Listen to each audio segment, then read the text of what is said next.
Hi everyone. Like I went for a ride today. It's very windy, so I made 23 kilometers for today, and I just stopped because it's epic ride, but it's very dangerous. Safety first. And there is the video. So yeah, I stop and I go. And then I turn left and then turn right. So that is like in our local place. And because it's lockdown, level number 5, I cycle in my neighborhood, like around 5 kilometer radius loop. And that's the Dublin bus now.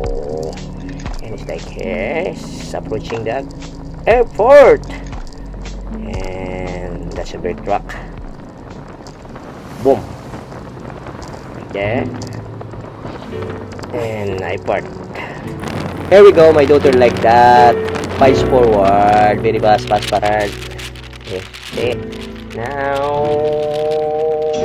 I'm nearly home. Yes, my shadow.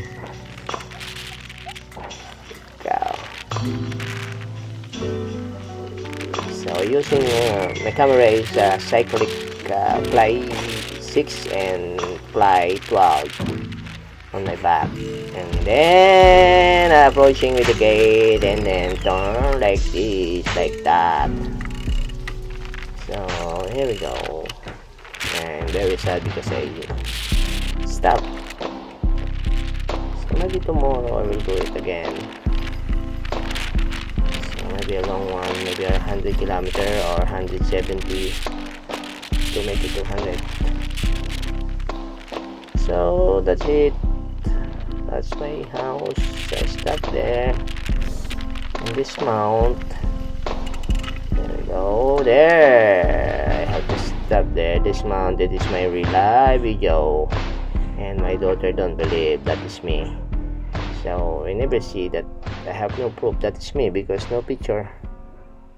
Let me go there. Lovely. Roundabout, 3 roundabout, 4 roundabout, another roundabout, too many roundabout there, and then roundabout, and then boom. Okay, that's it.